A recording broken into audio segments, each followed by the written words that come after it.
ఈరోజు శుభదినం. ఎందుకంటే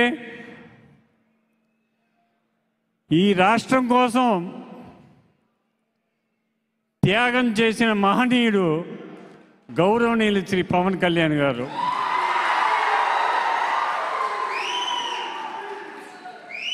ఈ రాష్ట్రం బాగుండాలి, ఈ సమాజం బాగుండాలి, నిజాయితీ పరులు రాజకీయంలోకి రావాలి, దోపిడీ దొంగలు రౌడీలు గోండాలు ఉండకూడదు, మంచి సమాజం కావాలి, ముఖ్యంగా యువత ఒక్కరు కూడా ఖాళీగా ఉండకూడదు, అందరికీ ఉద్యోగాలు రావాలని తపన పడే ఏకైక నాయకుడు మన పవన్ కళ్యాణ్ గారు.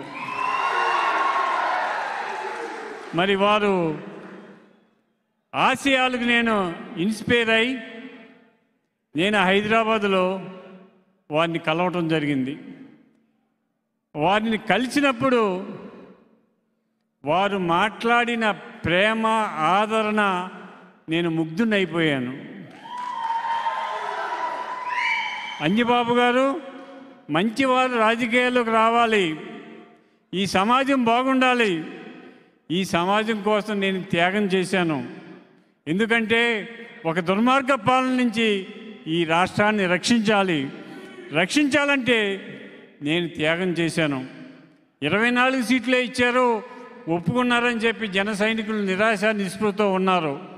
ఎవరు బాధపడవద్దు, అవకాశం మనకు వస్తుంది. ఈ రాష్ట్రాన్ని బాగు చేద్దాం, ఈ రాష్ట్రానికి ఉన్న అవినీతిని తొలగిందాం అని ఆయన త్యాగం చేశారు.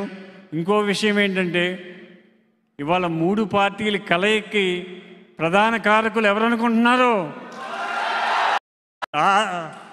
ఆర్డర్ వేస్తాడు, అలా చేయండి ఇలా చేయండి అని. ఆయనే కర్రుచ్చుకుని యుద్ధం చేసిన గొప్ప నాయకుడిని మనం బీహార్లో ఎన్నుకున్నాం. అది మన పరిస్థితి. ఈ రోజున మీ అందరికీ మాటిస్తున్నా, నా ప్రాణం ఉన్నంత వరకు నేను పవన్ కళ్యాణ్ గారితో జీవిస్తాను, వారి అడుగు జాడల్లో నడుస్తాను. ఎందుకంటే నేను 4 ముఖ్యమంత్రులను చూశాను. నిజాయితీగా పరిపాలన చేయాలి అనే తపనున్న ఏకైక నాయకుడు ఎవరంటే మన కళ్యాణ్ గారు.